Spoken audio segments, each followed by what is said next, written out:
Henri Fantin Latour was born 14th of January 1836, died 25th of August 1904.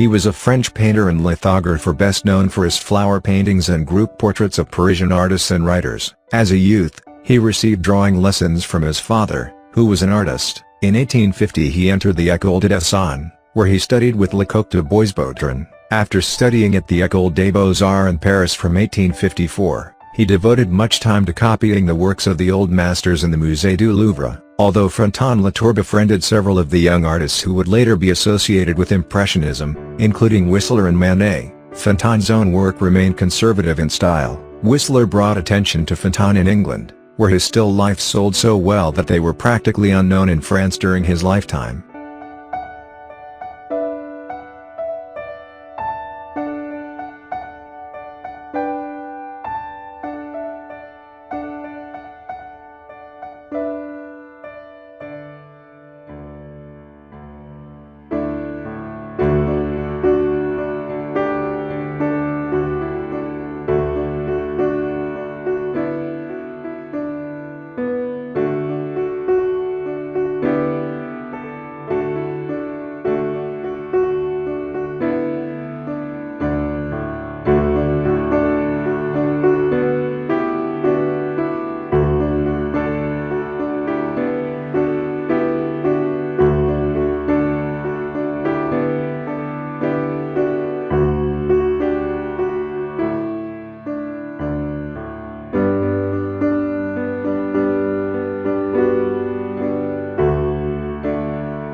In addition to his realistic paintings, Fantin Latour created imaginative lithographs inspired by the music of some of the great classical composers. In 1876, Fantin Latour attended a performance of the Ring Cycle at Bayreuth, which he found particularly moving. He would later publish lithographs inspired by Richard Wagner in la revue wagnérienne, which helped solidify his reputation among Paris avant-garde as an anti-naturalist painter. In 1875, Henri Fantin Latour married a fellow painter, Victoria Dubourg, after which he spent his summers on the country estate of his wife's family at Bayreuth, or in Lower Normandy, where he died on August 25, 1904.